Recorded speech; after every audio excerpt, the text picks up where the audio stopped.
Hello, today I'm going to walk you through the setup of the Revival Zero Gravity Massage Chair. This feature-rich chair is very easy to assemble. When your chair arrives, it's going to be in one large box. There are no tools required for this assembly. Once you have opened the box, remove all the protective packaging material surrounding the chair and remove it from the bottom cardboard tray. Place the chair in an open, clean area to resume the rest of the assembly. Next, locate the two arm panels sitting in the seat of the chair and set them aside according to their position indicated by a letter on the inside of the panel, L for left and R for right.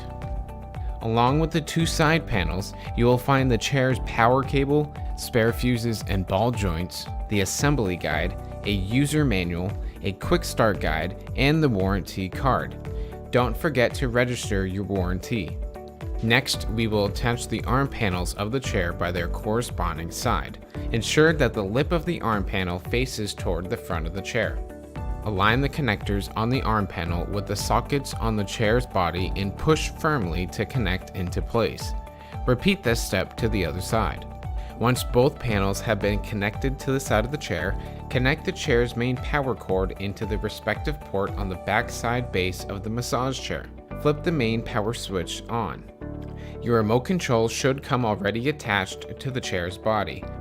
Power the chair on using the power button on the remote control. Now run an auto program to ensure that everything is working properly. With everything working, you are now ready to enjoy your Revival Zero Gravity Massage Chair.